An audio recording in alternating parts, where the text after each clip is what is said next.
Hello everyone, আসসালামু আলাইকুম। আমি এসআর হৃদয়। এথিক্যাল হ্যাকিং এর অন্যতম ক্লাসে আজকে আমরা জানব অজিন্ট ফ্রেমওয়ার্ক নিয়ে। এখন প্রশ্ন হলো অজিন্ট ফ্রেমওয়ার্ক কি এবং অজিন্ট ফ্রেমওয়ার্ক কেন ব্যবহার করা হয়? অজিন্ট ফ্রেমওয়ার্ক হলো অনেকগুলো টুলসের সমন্বয়ে গঠিত একটি ফ্রেমওয়ার্ক। অজিন্ট ফ্রেমওয়ার্কের মাধ্যমে পাবলিকলি অ্যাভেলেবল সোর্স থেকে ইনফরমেশন গ্যাদার করতে পারবে, যা সাইবার সিকিউরিটি টিমকে ইনভেস্টিগেশন করতে সাহায্য করে। অজিন্ট ফ্রেমওয়ার্ক সম্পূর্ণ ফ্রি।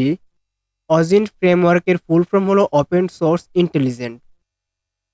এই অজিন্ট ফ্রেমওয়ার্কটি বিভিন্ন কাজের প্রেক্ষিতে অনেকগুলো ট্যাপের সমন্বয়ে তৈরি করা হয়েছে।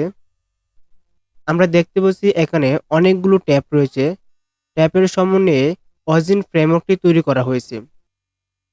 ইনফরমেশন গ্যাদারিং এর ক্ষেত্রে অজিন্ট ফ্রেমওয়ার্ক একটি কমপ্লিট প্যাকেজ বলা হয়। ইনফরমেশন গ্যাদারিং এর ক্ষেত্রে যে সমস্ত টুলসের প্রয়োজন হয় সমস্ত টুলস এই অজিন্ট ফ্রেমওয়ার্কের অন্তর্ভুক্ত রয়েছে। যদি আপনি চান কোনো একটি user name, email address, domain name, IP অথবা ম্যাক অ্যাড্রেস, সমস্ত কিছু যাই কিছু চান না কেন, এই সমস্ত ইনফরমেশন গ্যাদার করতে চাইলে অজিন্ট ফ্রেমওয়ার্কের মাধ্যমে খুব সহজেই ফাইন্ড আউট করা যায়। আপনি যদি চান এখানে একটি ইউজার নেম ফাইন্ড আউট করবেন, তাহলে এই ট্যাবে আপনি ক্লিক করতে হবে। অথবা আপনি যদি চান, না আমি সোশ্যাল মিডিয়া নেটওয়ার্কিং এর মাধ্যমে কোনো ইনফরমেশন গ্যাদারিং করব, তার জন্য সোশ্যাল মিডিয়া নেটওয়ার্কস এই ট্যাবে ক্লিক করতে হবে। ক্লিক করার পর এখান থেকে আরও কিছু সাব ট্যাব ওপেন হবে। এখানে আছে Facebook, Instagram, Twitter, Reddit, LinkedIn, TikTok ইত্যাদি। এই সমস্ত সোশ্যাল মিডিয়া সাইট থেকে আপনি ইনফরমেশন গ্যাদার করতে পারবেন। যদি চান না আমি ফেসবুক থেকে ইনফরমেশন গ্যাদার করতে চাই, যেহেতু ফেসবুক বিশ্বের মধ্যে ম্যাক্সিমাম পিপলেই ইউজ করে থাকে। ফেসবুক থেকে ইনফরমেশন গ্যাদার করতে চাইলে ফেসবুক যে ট্যাব আছে সাব ট্যাব, এই ট্যাবে ক্লিক করতে হবে। সাব ট্যাবে ক্লিক করার পর এখানে আরেকটি সাব ট্যাব এখানে ওপেন হয়েছে, সেটা হচ্ছে সার্চ। এখন আপনি কি সার্চ করবেন? Facebook email search, recovery Facebook account, Facebook photos, Facebook lookup ID, ফেসবুকের অ্যাকাউন্ট রিকভার করতে পারবেন এই ট্যাবের মাধ্যমে। এই জন্য এই ট্যাবে ক্লিক করতে হবে। ক্লিক করার পর আপনার ফেসবুকে যে রিকভারি পেজটি আছে সেই পেজটি আপনার সামনে ওপেন হবে। এখানে আপনি ইমেল অ্যাড্রেস অথবা ফোন নাম্বার দিয়ে আপনার ফেসবুক অ্যাকাউন্টটি রিকভার করতে পারবেন।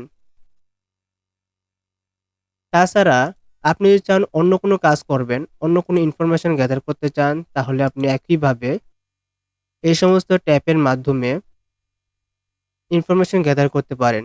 যেমন এখানে আছে এআই টুলস। আমরা জানি এআই অনেক ধরনের টুলস রয়েছে। তার মধ্যে আছে ChatGPT আছে, DuckDuckGo এআই টুলস আছে, GPT আছে। এখানে আছে ChatGPT। আপনি ChatGPTর মাধ্যমে যেকোনো ধরনের ইনফরমেশন গ্যাদার করতে পারেন। আমি ট্যাপ করলাম ChatGPT। দেন ChatGPTর যে পেজটি আছে অফিসিয়াল সাইট, সেই সাইটে চলে আসলো। এখানে আপনি যেকোনো কিছু সার্চ করতে পারেন ইনফরমেশন গ্যাদারিং এর ক্ষেত্রে। আমি এখানে সার্চ করলাম how to create Google account. Okay, এখন যদি এন্টার বাটন প্রেস করি, তাহলে গুগল অ্যাকাউন্ট ক্রিয়েট করার জন্য গুগল অ্যাকাউন্ট কিভাবে ক্রিয়েট করতে হবে সমস্ত ইনফরমেশন এখানে শো করবে। আপনি এই ইনফরমেশন দেখে দেখে একটি গুগলের অ্যাকাউন্ট ক্রিয়েট করতে পারবেন। এটি একটি রিকগনিশন্স বা ইনফরমেশন গ্যাদারিং এর টুলস। তাহলে অজিন্ট একটি ফ্রেমওয়ার্ক যা সম্পূর্ণ একটি কমপ্লিট প্যাকেজ। ইনফরমেশন গ্যাদারিং এর ক্ষেত্রে সমস্ত ধরনের টুলস এই অজিন্ট ফ্রেমওয়ার্কের অন্তর্ভুক্ত। ইনফরমেশন গ্যাদারিং বা রিকগনিশন্সের জন্য অন্য কোনো টুলসের প্রয়োজন নাই যদি অজিন্ট ফ্রেমওয়ার্ক আপনার সাথে থাকে। এভাবে আপনি যে কোনো ধরনের ইনফরমেশন গ্যাদার করতে পারবেন অজিন্ট ফ্রেমওয়ার্কের মাধ্যমে।